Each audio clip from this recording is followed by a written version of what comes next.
अच्छी खबरों की शुरुआत आज हौसले, हिम्मत और इंसानियत की मिसाल पेश करती तस्वीरों से करते हैं।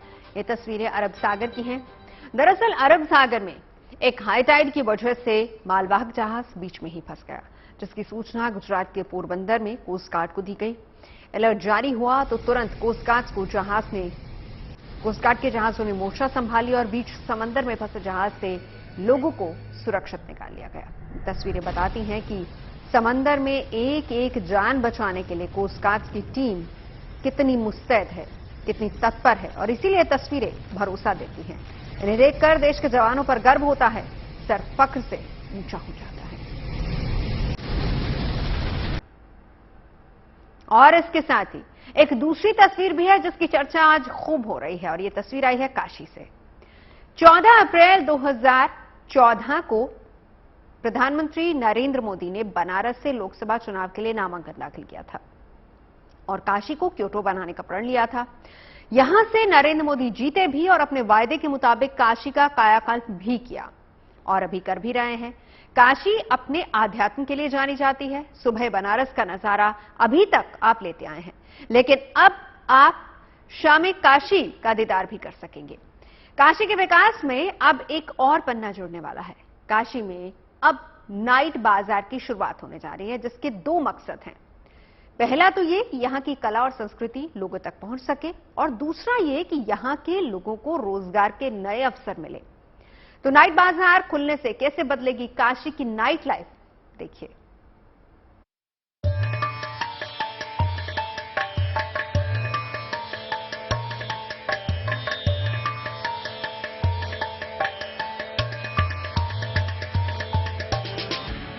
अलौकिक और आध्यात्मिक वाराणसी अब आधुनिकता के भी नए प्रतिमान बना रही है।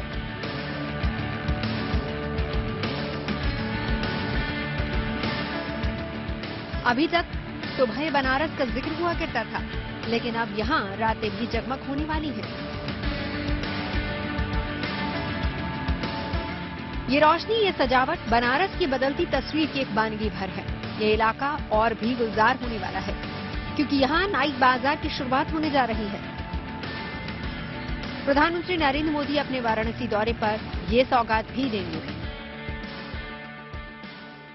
सुबह बनारस के लिए मशहूर काशी में रात में रोशनी कुछ और बढ़ने वाली है। महादेव की नगरी में रात में रौनक कुछ और बढ़ेगी जब प्रधानमंत्री नरेंद्र मोदी अपने संसदीय क्षेत्र में इस नाइट बाजार का उद्घाटन करेंगे। ये नाइट बाजार हम कह सकते हैं कि फ्लाईओवर के नीचे है, यानी लहरतारा से अंद्रा पुल तक जो फ्लाईओवर है उसके नीचे लहरतारा से चौका घाट तक ये नाइट बाजार होगा और अर्बन प्लेस मेकिंग के जरिए इसको बनाया गया है।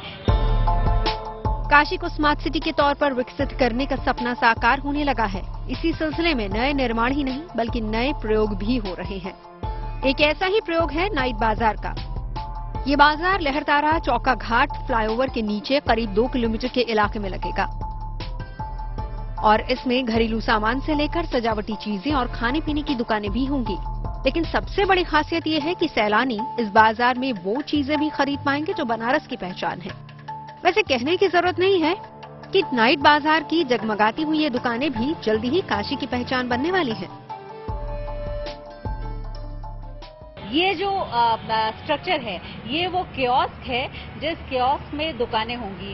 काशी अर्बन स्केप हम देख रहे हैं, लिखा हुआ है लहरतारा टू अंद्रापुर फ्लाईओवर, यानी इस फ्लाईओवर के नीचे है। यहाँ इस तरह के कियोस्क बनाए गए हैं जिसमें दुकानें लगाई जाएंगी और इसका अलॉटमेंट अभी किया जाएगा। प्रधानमंत्री इसका उद्घाटन 7 जुलाई को करने वाले हैं और उसके बाद से यहाँ रौनक देखने लायक होगी। अगर हम इस पूरे योजना की बात करें तो वाराणसी स्मार्ट सिटी की ये योजना है और जिस तरह से वाराणसी में जगह की कमी है, कई जैसे शहरों में जिसमें जगह की कमी होती है वहाँ इस तरह की जगह निकाली जाती है, वो अपने आप में फ्लाईओवर के नीचे है।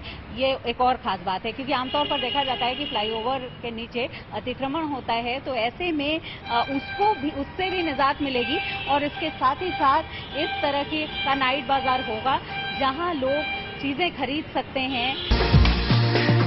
शहरों और कस्बों में पुल के नीचे हाट बाजार की परंपरा बहुत पुरानी है, लेकिन स्मार्ट सिटी की कल्पना में ऐसे नाइट बाजार का प्रयोग नया है। यह अद्भुत इसलिए है क्योंकि फ्लाईओवर के नीचे काशी की संस्कृति और उसकी खूबसूरती एक साथ नजर आएंगी। दीवारों पर कला संस्कृति के साथ वाराणसी की विरासत भी नजर आएगी। इतना ही नहीं, यहाँ बनारस के व्यंजनों और मिठाइयों का स्वाद भी आप ले सकेंगे। काशी के नाइट बाजार की खूबी ये है कि यहाँ ट्रैफिक को व्यवस्थित करने का खास इंतजाम किया गया है।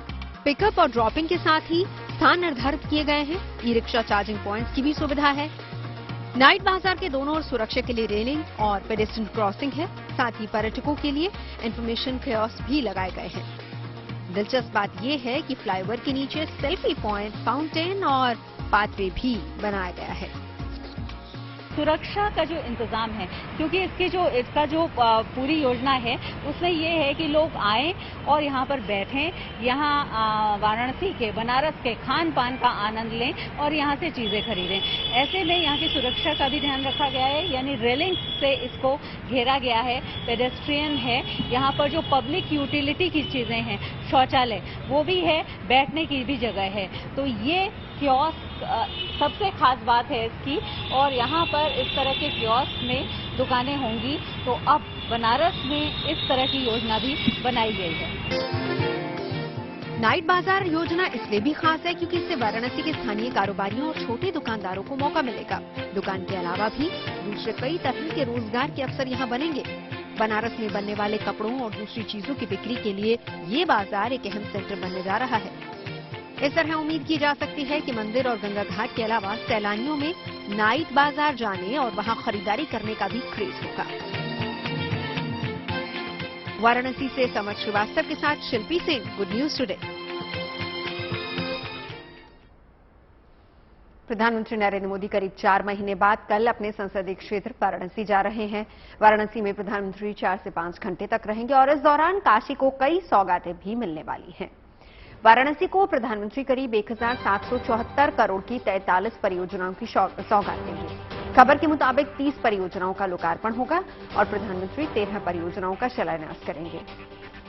इनमें smart city, urban development, sewage, water supply, infrastructure समेत तमाम परियोजनाएं शामिल हैं। प्रधानमंत्री सबसे पहले एलजी कॉलेज के अक्षय पात्र फाउंडेशन के 62वें किचन का शुभारंभ करेंगे। इस तरह प्रधानमंत्री के हाथों देश में पहली बार बच्चों को मिड डे मील के साथ ब्रेकफास्ट देने का भी काम शुरू होगा। प्रधानमंत्री मोदी अखिल भारतीय शिक्षा सम्मेलन के कार्यक्रम में भी शामिल होने रुद्राक्ष जाएंगे।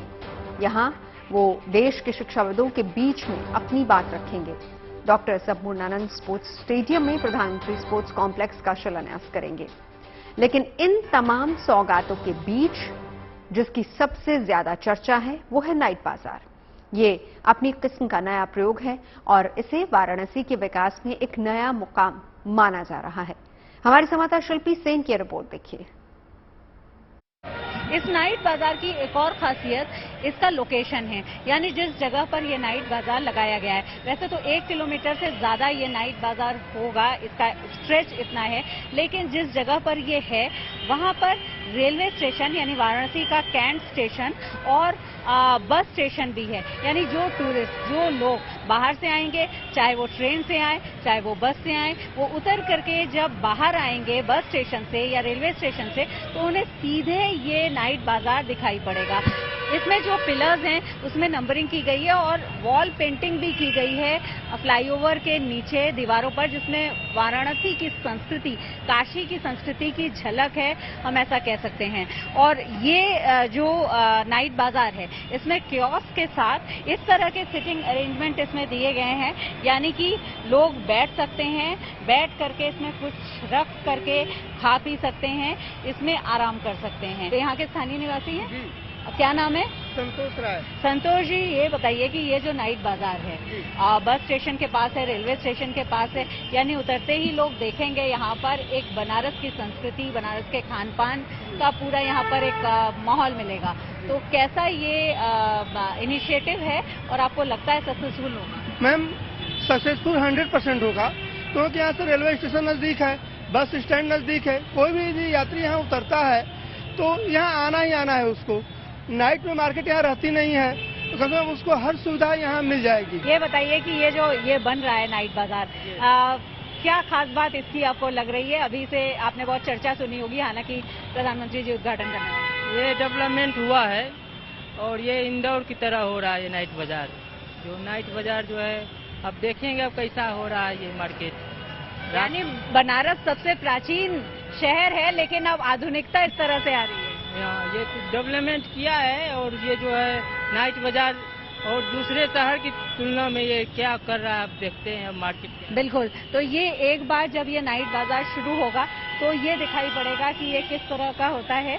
लेकिन यहाँ पर बनारस के लिए एक नई बात है और फ्लाईओवर के नीचे ये बनाया गया है और यहाँ पर दुकानों में आयोजन अलग अलग हम कह सकते हैं कि दुकानें होंगी जिसमें कि अलग अलग तरह की सामान की बिक्री होगी। बनारस के खान पान जो लोग बनारस का पसंद करते हैं या जो उसका स्वाद लेना चाहते हैं वो भी यहाँ आएंगे और वो भी यहाँ पर उन दुकानों से सामान खरीद पाएंगे और इसके लिए ये तैयारी की गई है। प्रधानमंत्री नरेंद्र मोदी अपने संसदीय क्षेत्र में इसका उद्घाटन करने वाले हैं। उसके बाद से ये नाइट बाजार लोगों के लिए खुल जाएगा। वीडियो जर्नलिस्ट संदीप दुबे के साथ वाराणसी से गुड न्यूज टुडे के लिए शिल्पी सेन। गंगा किनारे चिनार के गुलाबी पत्थरों से बना दशाश्वमेध भवन, जिसे काशी के विकास के लिए टूरिस्ट प्लाजा के तौर पर बनाया गया है, कल प्रधानमंत्री नरेंद्र मोदी के हाथों लोकार्पित किया जाएगा। दशाश्वमेध भवन से मेरी सहयोगी शिल्पी सेन की रिपोर्ट देखिए। सबसे प्राचीन नगरी काशी अब आधुनिकता की चादर भी ओढ़ रही है। प्रधानमंत्री नरेंद्र मोदी 7 जुलाई को जिन प्रोजेक्ट्स का उद्घाटन करने वाले हैं उनमें से एक ये दशाश्वमेध भवन भी है। दशाश्वमेध भवन पीछे लिखा हुआ है और इसमें ये अगर हम बात करें इस भवन की तो ये एक मल्टी यूटिलिटी सेंटर है, व्यवसायिक केंद्र है। यहाँ पर दुकानें होंगी, यहाँ पर हर तरह की दुकान मिलेगी। यानी काशी के खान पान से लेकर के काशी के जो हस्तशिल्प हैं, जीआई टैग जो हस्तशिल्प हैं, जो ओडीओपी के प्रोडक्ट्स हैं, वो भी यहाँ पर देखे जा सकते हैं। 3 मंजिल का ये बन रहा है और इसमें जो ग्राउंड फ्लोर है उसमें भी दुकानें हैं और नीचे बेसमेंट में भी दुकानें हैं। इसमें एक फूड कोर्ट भी होगा जहां लोग बनारस के जो खान पान है, जो व्यंजन है, जो बहुत मशहूर है दुनिया भर में, उनके भी स्वाद ले सकते हैं, जिसमें मलइयो है और खास तौर पर लौंग लत्ता है। इस तरह की मिठाइयां भी होंगी, कचौड़ी जलेबी भी होगी। जो पीछे म्यूरल वॉल है इसमें दशाश्वमेध भवन है ये, इसलिए जो संस्कृति है उसको भी दिखाया गया है। 10 अश्व बने हुए हैं इस म्यूरल वॉल में। इसके ठीक पीछे ही दशाश्वमेध घाट है और इस भवन में जब छत से आप देखेंगे तो मां गंगा के दर्शन भी कर पाएंगे। ग्राउंड फ्लोर पर जो एक प्रथम तल पर जो एक रेस्टोरेंट बनाया जा रहा है उससे भी मां गंगा के दर्शन किए जा सकेंगे। मैंने साउथ घूमा, बहुत जगह घूमा, मेरा बनारस भी पिछड़ा है। लाख लाख धन्यवाद मोदी जी, योगी जी को है। इस क्षेत्र में सभी साउथ वासियों को जितने टूरिस्ट आते हैं उनको एक सुंदर दर्शनीय स्थल मिला है और मुझे भी, मैं आज आई हूँ इसी को देखने। मैं दुर्गा जी पे रहती हूँ, सिर्फ इसी के लिए आई हूँ और बहुत खुशी हुई देखिए। हाँ, अच्छा लग रहा है यहाँ पर आइडिया और सुंदर भी, अच्छा भी लग रहा है देखने में, दर्शनीय स्थल भी है। नमो घाट प्रधानमंत्री नरेंद्र मोदी का ड्रीम प्रोजेक्ट है और जल्दी ही इसका उद्घाटन भी होगा। काशी के हर घाट की अपनी ही अलग अलग शान है, अपना एक महत्व भी है, लेकिन सभी घाटों में एकमात्र नमो घाट ही ऐसा है जो सड़क, जल और वायु मार्ग से जुड़ा हुआ है। पूरी तरह से भारतीय संस्कृति और आध्यात्मिक जीवन शैली की पहचान के तौर पर इसकी पहचान है। सूर्य नमस्कार को ये पूरी तरह से समर्पित है। देखिए नमो घाट से रिपोर्ट। सूर्य नमस्कार को समर्पित नमो घाट न केवल पर्यटकों का मन लुभाएगी, बल्कि ये उन दिव्यांगों और बुजुर्गों के लिए भी पहली घाट बनेगी जो रैंप के जरिए यहाँ मां गंगा में आकर स्नान कर पाएंगे। यहाँ बेहद ज्यादा सुविधाएं रहेंगी, चाहे वो ओपन एयर थिएटर्स हों, फूड कोर्ट्स हों।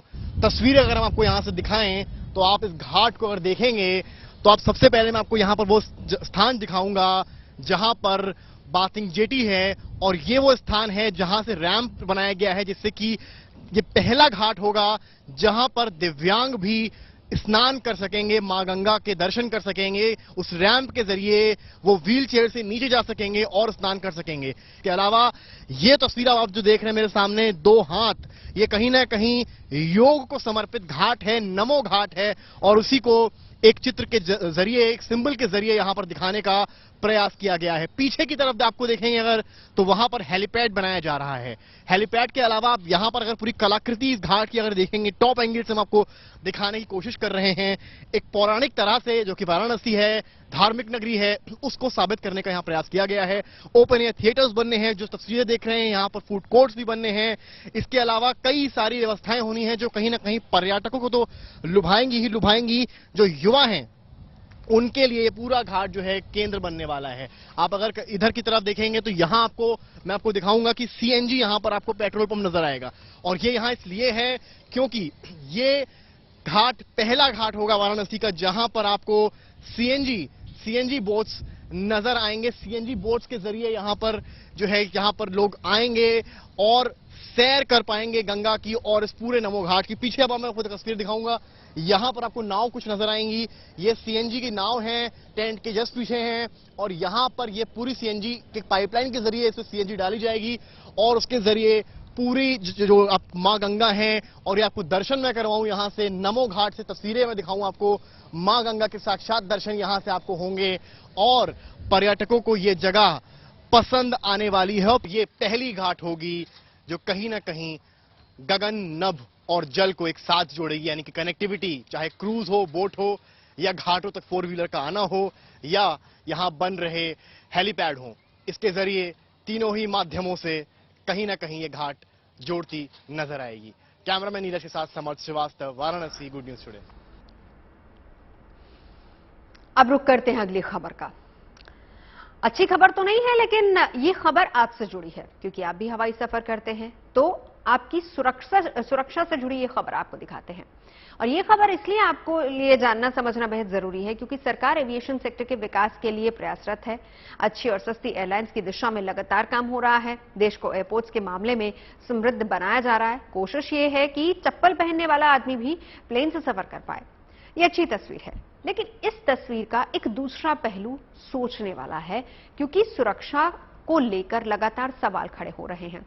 एक दिन पहले यानी कि मंगलवार को 3 ऐसी घटना हुई जिनकी वजह से हवाई सफर में सुरक्षा का मामला चर्चा में है। स्पाइस जेट एयरलाइंस एक फ्लाइट की कराची में इमरजेंसी लैंडिंग करवानी पड़ी, तो एक मालवाहक जहाज को चीन के रास्ते से वापस बुलाना पड़ा। लगातार तकनीकी समस्या से जूझ रही स्पाइस जेट एयरलाइंस को डीजीसीए ने नोटिस भेज दिया है। हफ्ते भर का वक्त दिया है जवाब देने के लिए, लेकिन आम लोगों के लिए यह समझना बहुत जरूरी है कि फ्लाइट के दौरान ऐसा क्या हुआ कि स्पाइस जेट के प्लेन की इमरजेंसी लैंडिंग करवानी पड़ी, और यह सिलसिला रुक क्यों नहीं रहा है। इसका बारीकी से हम आकलन भी करेंगे, लेकिन पहले देखिए ये बेहद जरूरी रिपोर्ट।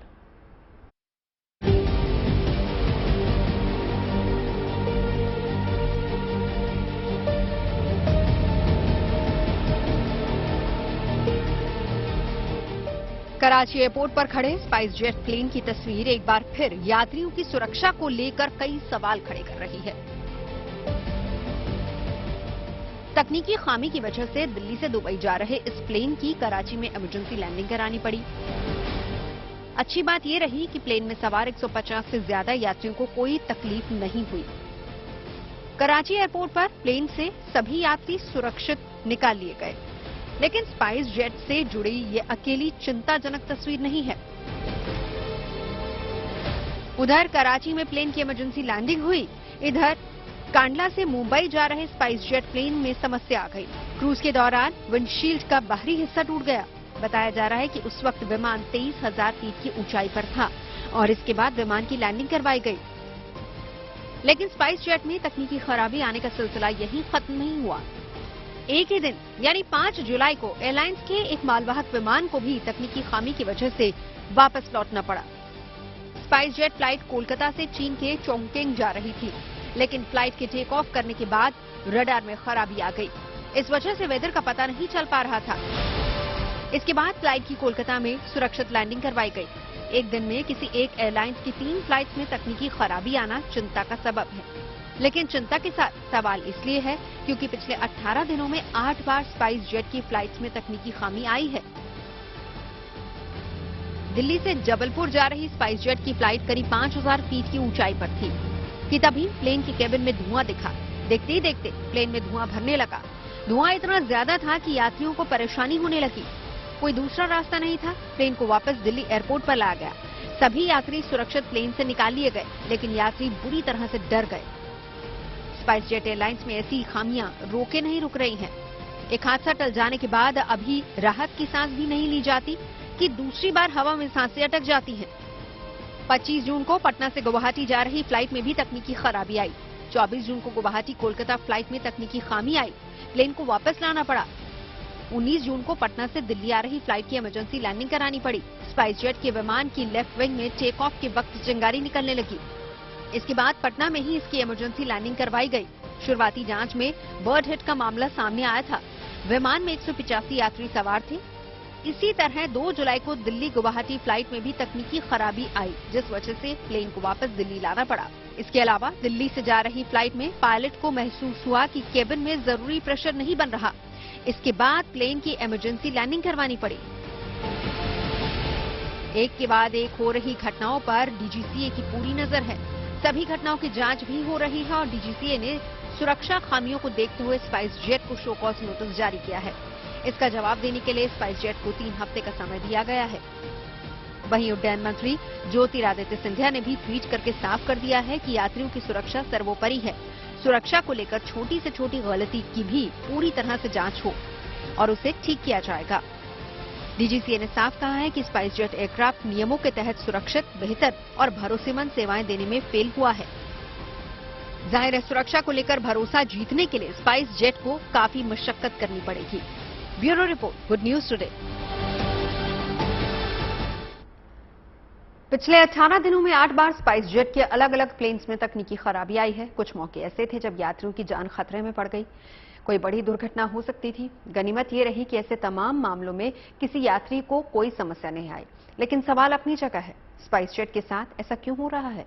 हमने एयरलाइंस के मैनेजिंग डायरेक्टर अजय सिंह से भी बात की। सुनिए उनका क्या कहना है। 15 वर्ष से स्पाइस जेट बिल्कुल एक सेफ एयरलाइन चला रहा है और आगे भी चलाता जाएगा। जिस तरह की हादसों की बात हो रही है, वो छोटे छोटे हादसे हैं, वो रोज प्रतिदिन एयरलाइंस में होते हैं। औसतन 30 हादसे रोज प्रत्येक दिन एयरलाइंस के होते हैं। उसमें एक आध हादसा या 2 हादसे जो स्पाइस जेट के होते हैं, वो मीडिया में आजकल दर्शाए जा रहे हैं। ये कहीं किसी भी रूप में सही नहीं है। आप अगर आज के ही हादसे देख लें, आप अनेकों हादसे देखेंगे बाकी एयरलाइंस के। तो ये हादसे होते हैं, इसका ये मतलब नहीं कि कोई भी एयरलाइन अनसेफ है। ये जब हजारों फ्लाइट होती है तो छोटे छोटे हादसे होते रहेंगे। प्रत्येक एयरलाइन का ये कर्तव्य है, और हमारा भी है, स्पाइस जेट का, बाकी एयरलाइंस का भी है, कि सेफ से सेफ हम सर्विस अपनी चला सके। और जहां तक शो कॉज का सवाल है, जब आप मीडिया में बहुत हाईलाइट होते हैं हादसे, तो डीजीसीए का ये कर्तव्य है कि वो हमसे सवाल पूछें, और हमारा कर्तव्य है कि हम उन सवालों का जवाब दें, और साथ में मिलके। डीजीसीए और हम कोई 2 अलग अलग तरफ नहीं है, सब हम एक साथ हैं, और हम सबका उद्देश्य ये है कि सेफ से सेफ हम सर्विस अपने कस्टमर्स को दे सकें, और वो हम देते रहेंगे। वहीं एविएशन एक्सपर्ट और retired group captain MJ Augustine Vinod का कहना है कि हादसों को टालने के लिए ही पायलट्स ने इमरजेंसी कार्रवाई की है, ताकि यात्रियों की जिंदगी पर कोई आंच न आए। कोई भी यंत्र को देख लीजिए, 3 यंत्र एक साथ, 3 मोबाइल फोन अगर हमारे साथ हैं, पास है, तीनों एक ही दिन में खराब हो सकता है। तीनों 1 साल के अंतराल में, एक 3 महीने, 4 महीने में खराब हो सकता है। ये हम कभी नहीं कह सकते कि ये एक साथ नहीं खराब होगा। हम प्रेडिक्ट नहीं कर सकते किसी यंत्र के साथ। हाँ, एक चीज है, जरूर है, जिसका नाम है MTBF, mean time between failure. ये जो मीन टाइम बिटवीन फेलियर है, वो ओरिजिनल इक्विपमेंट मैन्युफैक्चरर जो है, मैन्युफैक्चरर बताता है कि अगर ये फलाना आइटम हमने जहाज में लगाया है, ये 10,000 घंटे तो चलेंगे, और इसके मीन टाइम बिटवीन फेलियर जो है 10,000 घंटे हैं। और दूसरी बात, एक और बहुत ही महत्वपूर्ण बात मैं कहूं, पूरी दुनिया में आप कोई भी एयरलाइंस उठा के देख लीजिएगा, आपको इंडियन पायलट्स मिलेंगे। और इसका रीजन क्या है? जैसे सिलिकॉन वैली में IT में इंडियंस मिलते हैं, इस तरह से हर एयरलाइन में आपको इंडियन पायलट्स मिलेंगे। इसका रीजन ये है, Indian pilots are inherently safe and they are very well trained. And three, and most importantly, they are tested by an organization which is not, जिसका एग्जाम परीक्षा पास करना आसान नहीं है, वो है DGCA। DGCA का परीक्षा जो है, आप किसी भी इंडियन पायलट से पूछ लीजिए जिसके पास FAA अमेरिका का लाइसेंस हो और DGCA का लाइसेंस हो, आपको बताएगा DGCA का एग्जाम पास करना 10 गुना कठिन है, क्योंकि our professional standards are very high. वैसे स्पाइस जेट इकलौती ऐसी एयरलाइंस नहीं है जिसके विमानों में उड़ान के दौरान कोई तकनीकी खराबी आई हो। यात्री सुरक्षा का हवाला देते हुए सिर्फ उसे ही DGCA ने नोटिस नहीं भेजा है, बल्कि देश में मौजूद दूसरे एयरलाइंस के खिलाफ भी DGCA ने ऐसी ही सख्ती बरती है। टेक्निकल फॉल्ट की वजह से स्पाइस जेट के अलावा दूसरी एयरलाइंस के विमानों को भी इमरजेंसी लैंडिंग करवानी पड़ी है। उन पर भी यात्रियों को सुरक्षित, बेहतर और भरोसेमंद यात्रा नहीं देने के आरोप लगे हैं।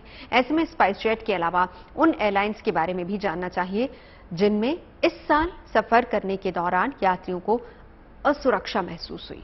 एक दिन पहले ही विस्तारा एयरलाइंस के यात्रियों को अपनी सुरक्षा पर खतरा नजर आया। विस्तारा एयरलाइंस की अगर बात की जाए तो विस्तारा एयरलाइंस की भी इमरजेंसी लैंडिंग करवानी पड़ी थी। इसके अलावा टाटा सन्स और सिंगापुर एयरलाइंस की मिलीजुली कंपनी है 6 जुलाई को बैंकॉक से दिल्ली आने वाली जिसकी फ्लाइट संख्या UK 122 को सिंगल इंजन पर लैंड कराया गया था। रनवे पर उतरने के बाद विमान का एक इंजन फेल हो गया था, जिसके बाद यात्रियों की सुरक्षा को देखते हुए विमान को टो करके पार्किंग बे तक ले जाया गया, जिसके बाद पूरी घटना की जानकारी DGCA को दी गई। 5 जुलाई को दिल्ली से पटना आने वाली गो एयर की फ्लाइट संख्या G8131 के पायलट को भी अचानक तकनीकी खराबी का पता चला, जिसकी वजह से वो इस यात्री विमान को पटना एयरपोर्ट के रनवे पर लैंड नहीं करवा पाया, जिस पर गो एयर की एक फ्लाइट को वापस दिल्ली लाया गया। दिल्ली एयरपोर्ट पर इस फ्लाइट की सुरक्षित लैंडिंग करवाई गई। कुछ ऐसा ही एयर एशिया एयरलाइंस के 2 विमान A320 एयरक्राफ्ट के साथ हुआ। दिल्ली श्रीनगर रूट पर चलने वाले दोनों विमान में 6 घंटे के अंतराल पर तकनीकी खराबी आई। 11 जून को फ्लाइट संख्या 15712 ने 11:55 पर दिल्ली हवाई अड्डे से उड़ान भरी थी, पर करीब आधे घंटे के बाद ही विमान के पायलट ने तकनीकी गड़बड़ी की घोषणा की, जिसके बाद करीब 1:45 बजे वो विमान दिल्ली हवाई अड्डे तक वापस सुरक्षित लौट आया। इसके बाद एयर एशिया एयरलाइंस की तरफ से एक और A320 विमान का इमरजेंसी लैंडिंग करवाई गई ताकि दिल्ली में फंसे यात्रियों को श्रीनगर ले जाया जा सके। हालांकि दिल्ली से उड़ान भरने के कुछ ही देर बाद इसमें भी कोई तकनीकी गड़बड़ी आ गई और उसे दिल्ली हवाई अड्डे वापस लौटना पड़ा। इससे पहले 20 मई को मुंबई से बेंगलुरु जाने वाली एयर इंडिया की एक फ्लाइट के साथ भी कुछ ऐसा ही हुआ, जब उड़ान भरते ही एयर इंडिया के A320 विमान का एक इंजन अचानक से बंद हो गया, जिसकी वजह से उड़ान भरने के महज 27 मिनट बाद ही विमान की वापस मुंबई एयरपोर्ट पर इमरजेंसी लैंडिंग करवाई गई। फिर टाटा ग्रुप के एयर इंडिया के दूसरे विमान से यात्रियों को बेंगलुरु के लिए रवाना किया गया। इस साल 5 अप्रैल को नागपुर से लखनऊ तक इंडिगो एयरलाइंस की फ्लाइट से सफर करने वाले यात्रियों की भी हवा में सांसें अटक गई। जब उड़ान के दौरान पायलट ने विमान से धुआं निकलता देखा तो आनन फानन में नागपुर में वापस विमान की लैंडिंग करवाई गई। 21 फरवरी को एयर इंडिया की फ्लाइट से दिल्ली से बेंगलुरु तक सफर करने वाले 164 यात्रियों की सुरक्षा भी खतरे में पड़ गई, जब विमान में अचानक तकनीकी खराबी आ गई। पायलट की सूझबूझ से बेंगलुरु में सुरक्षित लैंडिंग करवा ली गई। कुल मिलाकर इस साल 7 महीने के अंदर अलग अलग एयरलाइंस के 17 विमानों में तकनीकी खराबी आई है, जिसकी वजह से इनसे सफर करने वाले हवाई यात्रियों की सुरक्षा खतरे में पड़ गई। और अब आज हाल ही में संपन्न हुए मिस इंडिया प्रतियोगिता की, और इस बार मिस इंडिया का खिताब जीता है सिनी शेट्टी ने।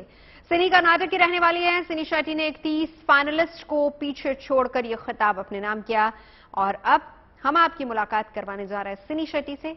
कैसे उन्हें कामयाबी हासिल है और क्या है उनकी सफलता का मंत्र, खुद बता रही हैं फेमिना मिस इंडिया 2022 सिनी Shetty.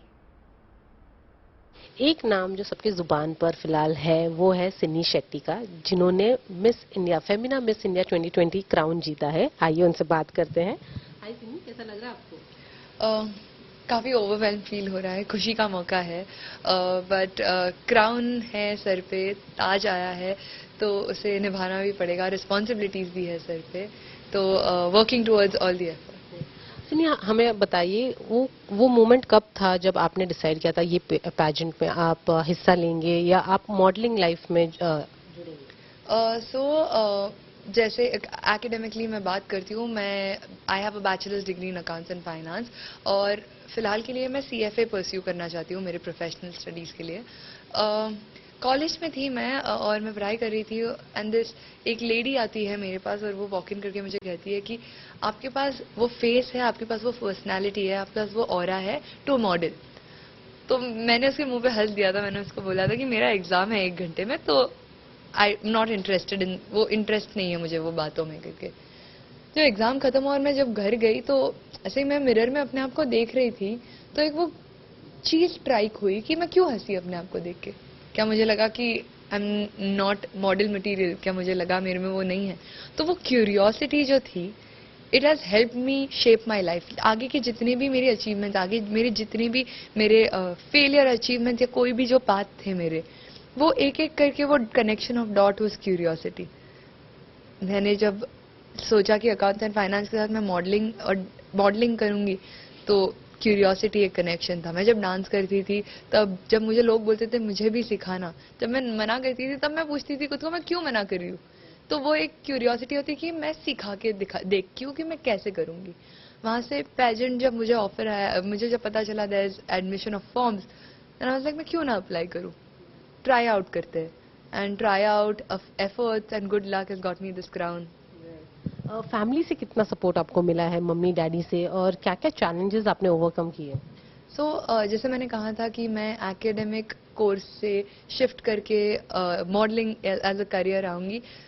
As general family members who care for you, जो आपके बारे में केयर करते हैं, चिंता तो होती है उनको, तो उनमें थोड़ी वो झिझक थी कि आप क्यों अपने CFA को अच्छे से, अब जो आपको जॉब मिल सकता है अपने 2 साल में, आप अच्छा सा एक जॉब ले सकती हो, उसे क्यों आप साइडलाइन कर रही हो।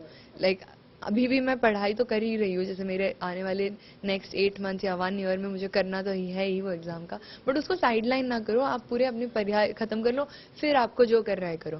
बट आई बिलीव दैट मेरा गट मुझे राइट प्लेस राइट टाइम के बारे में बताता है, तो मैंने उनको पेस्टर किया कि नहीं मुझे करना है मॉडलिंग, साथ में करूंगी, पढ़ाई भी करूंगी। तो that turn of my life where I said that academics was parallel with modeling and dancing. That transition for my family and also my community where people started talking about कि मैं क्यों ऐसा कर रही हूँ, वो थोड़ा चैलेंजिंग था मेरे लिए। ये लंबा जर्नी है आपका, 1 और साल आप, इट्स अ बिग रिस्पॉन्सिबिलिटी जैसे हमने बात की है। ऐसा क्या है अब आपके फ्यूचर में, आपका क्या प्लान्स है, आप कुछ सोचा है आपने अभी तक? फिलहाल के लिए मेरा फुल कंसंट्रेशन है मिस वर्ल्ड। इंडिया को रिप्रेजेंट करना चाहती हूँ, उसकी ऑथेंटिसिटी को बाहर लेके आना चाहती हूँ by being true to myself. मैं अपने आप की ऑथेंटिसिटी और इंडिया की ऑथेंटिसिटी को इन्फ्यूज करके I want to make India proud. मुझे वो क्राउन इंडिया वापस लेके आना है। Are you feeling that pressure right now? There is no pressure, I know that there's hard work, there's no pressure. I know that being true to when you're true to yourself while living the life to the fullest, वो पता है कि उसमें pressure नहीं होगा, उसमें hard work होगा, effort होगा, जो मैं जी जान लगा के करूंगी। कोई प्लान है बॉलीवुड में एंट्री करने का? आई हैव ऑलवेज बिलीव कि मुझे मेरा ब्रांड वैल्यू बढ़ाना है, मुझे मेरा ब्रांड नेम बढ़ाना है। तो अगर मुझे एक बॉलीवुड मूवी ऑफर हो रही है जिससे मेरा रिप्रेजेंटेशन अच्छा होता है, जैसे मेरा अगर लोगों पे इन्फ्लुएंस उनसे बढ़ रहा है, तो why not, I would really love to try in a Bollywood movie. And एक एडवाइस जो आप सबको देना चाहते हैं? वर्ल्ड आपकी वैल्यूज को डिफाइन करने की कोशिश करती है, बट आप उसमें अपनी मीनिंग ढूंढो। आप अपने आप को एक मिरर के सामने देखो कि आप कैसे कॉन्कर करोगे वर्ल्ड को। Thank you so much for joining us and all the very best for the future. Karnataka की रहने वाली सिनी शेट्टी, जिन्होंने मिस इंडिया 2022 का खिताब अपने नाम किया है। सिनी शेट्टी ने राजस्थान की रूबल शेखावत और उत्तर प्रदेश की शनाता चौहान को हराया और ये दोनों पहली और दूसरी उपविजेता बनी। आपको बताते हैं कौन है सिनी शेट्टी और क्या है उनकी शख्सियत की खास बातें।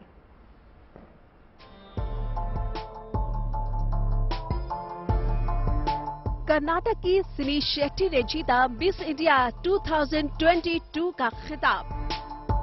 31 फाइनलिस्ट को मात देकर हासिल किया ये मुश्किल मकाम। मिस इंडिया का ये इवेंट मुंबई के जियो वर्ल्ड कन्वेंशन सेंटर में आयोजित किया गया था, जहां सिनी के मिस इंडिया बनने की घोषणा की गई। राजस्थान की rouble Shekhawat first runner up बनी, तो उत्तर प्रदेश की शिनाता चौहान को सेकंड रनर अप घोषित किया गया। इस बार जजों के पैनल में मलाइका अरोड़ा, नेहा धूपिया, डीनू मौर्य, राहुल खन्ना, रोहित गांधी और शामक डावर जैसे लोग शामिल रहे। इनके अलावा कई दूसरी बॉलीवुड हस्तियों ने भी इस कार्यक्रम में शिरकत की। कृति सेनन से लेकर कई दूसरी अभिनेत्रियों ने रेड कार्पेट पर अपना जलवा बिखेरा। कर्नाटक की रहने वाली सिनी का जन्म मुंबई में हुआ था और उन्होंने अकाउंटिंग और फाइनेंस में बैचलर डिग्री हासिल की है। फिलहाल सिनी शेट्टी CFA का प्रोफेशनल कोर्स कर रही हैं। उन्होंने 4 साल की उम्र में नृत्य करना शुरू कर दिया था और 14 साल की उम्र में उन्होंने अरंगेत्रम और भरतनाट्यम पूरा कर लिया था। गुड न्यूज टुडे की तरफ से मिस इंडिया खिताब जीतने के लिए सिनी शेट्टी को ढेर सारी शुभकामनाएं। Entertainment desk, good news today. चलिए अब रुक करते अगली अच्छी खबर का। एक पिता के लिए इससे बड़ा लम्हा भला और क्या हो सकता है कि उनकी बेटी भी उन्हीं के नक्शे कदम पर चलकर अफसर बने और एक दिन उन्हीं के साथ एयरक्राफ्ट में उड़ान भरे। कुछ ऐसी ही कहानी एयर कॉमोडोर संजय शर्मा और उनकी बेटी अनन्या शर्मा की है। दोनों ने भारतीय वायुसेना के हॉक 132 एयरक्राफ्ट को उड़ाकर इतिहास रच दिया। आप भी देखिए बेटी और पिता की आसमान में ये अनूठी जुगलबंदी।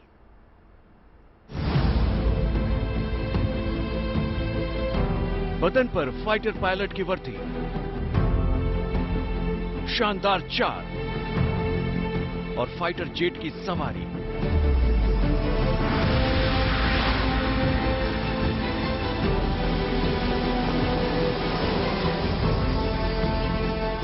आज पूरे हिंदुस्तान में इस तस्वीर की चर्चा हो रही है।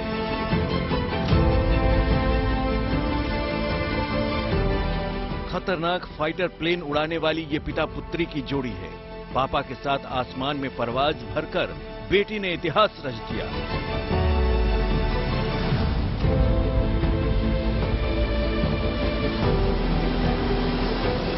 इसे आप इस तरह समझिए कि इस जाबाज पिता और दिलेर पुत्री की जोड़ी ने जो किया है वो भारतीय वायुसेना में अब से पहले कभी नहीं हुआ।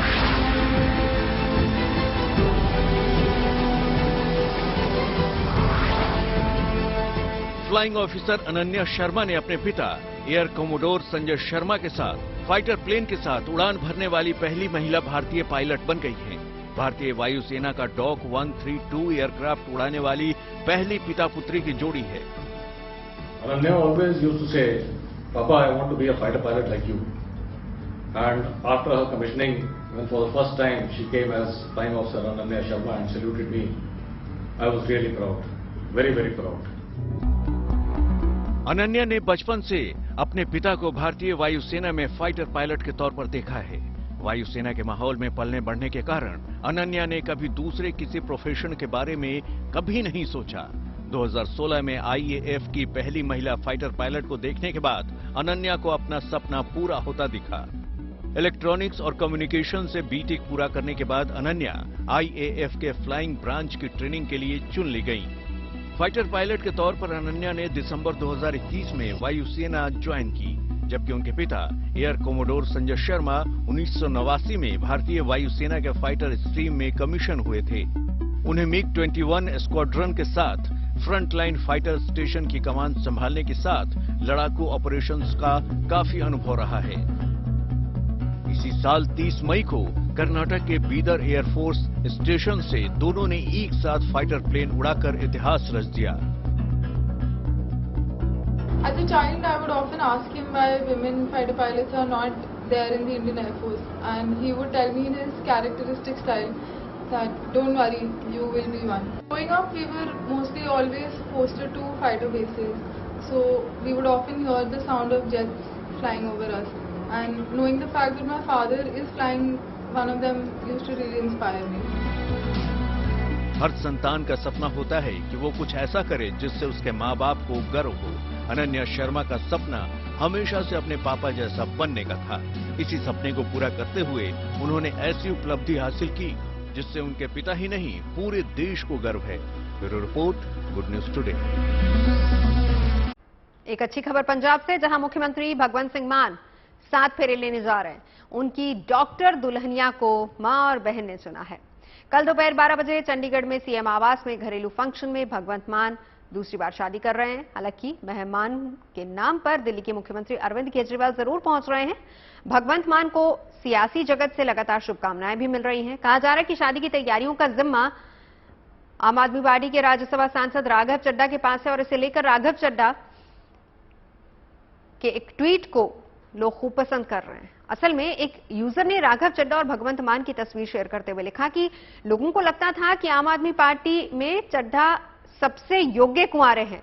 जवाब देते हुए राघव चड्ढा ने लिखा कि छोटे का नंबर बड़े के बाद आता है।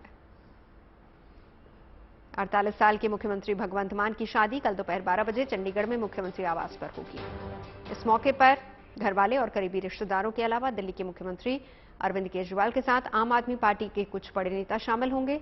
भगवंत मान का पहली पत्नी इंद्रप्रीत कौर से 6 साल पहले तलाक हो चुका है। बताया जा रहा है कि भगवंत सिंह मान ने पहली शादी से उनके 2 बच्चे हैं और इस शादी के लिए दोनों से सहमति भी ली गई है और उसके बाद ही मान ने फैसला किया है। पंजाब के मुख्यमंत्री निवास पर शादी की तैयारियां जोर शोर से शुरू हो गई हैं। आप देख सकते हैं कैटरिंग का सामान यहां पर आ रहा है और इससे पहले टेंट वाली गाड़ियां अंदर जा रही हैं और ये कहा जा रहा है कि कल 12 बजे से पहले मुख्यमंत्री भगवंत मान एक शादी के बंधन में बंधेंगे। हालांकि आज उन्होंने जो सरप्राइज दिया है, उनके राजनीतिक जो सहयोगी हैं वो उनको बधाई दे रहे हैं। तो दूसरी तरफ मुख्यमंत्री भगवंत मान शायद इकलौते ऐसे मुख्यमंत्री होंगे जो मुख्यमंत्री रहते हुए शादी कर रहे हैं। हालांकि इससे पहले 6 साल पहले मुख्यमंत्री भगवंत मान का तलाक हो चुका है उनकी पहली पत्नी इंद्रप्रीत कौर के साथ। और ये तस्वीरें आप देख सकते हैं कि किस तरीके से कैटरिंग का सामान मुख्यमंत्री निवास पर पहुंचाया गया है। और ये भी कहा जा रहा है कि मुख्यमंत्री के इस शादी कार्यक्रम में बेहद करीबी और निजी संबंधी ही शामिल होंगे और डॉक्टर गुरप्रीत जो कि हरियाणा के पेहवा की रहने वाली हैं, उनके साथ भगवंत मान शादी के बंधन में बंधने जा रहे हैं। और डॉक्टर गुरप्रीत को भगवंत मान की बहन और मां ने उनके लिए पसंद किया है। हालांकि जब मुख्यमंत्री भगवंत मान का शपथ ग्रहण समारोह हुआ था तो उसमें भगवंत मान के दोनों बच्चे जिनकी उम्र 21 और 17 साल है, अमेरिका से इस शपथ ग्रहण समारोह में चंडीगढ़ पहुंचे थे। और अब जब दोबारा से भगवंत मान शादी के बंधन में बंधने जा रहे हैं तो ये भी कहा जा रहा है कि बच्चों के साथ उनकी सहमति ली गई है। तो कुल मिलाकर मुख्यमंत्री भगवंत मान की शादी का ये जो कार्यक्रम है पूरे रीति रिवाज के साथ एक सादे समारोह में मुख्यमंत्री निवास पर होगा और उसकी तैयारियां यहां पर होनी शुरू हो गई हैं। कैमरामैन गुंजीत कुमार के साथ सतेंद्र चौहान, चंडीगढ़। खबरें सच्ची होनी चाहिए, अच्छे खुद ब खुद लगते हैं। Navjot Randhawa signing off. सुनते रहिए गुड न्यूज और देखते रहिए गुड न्यूज टुडे।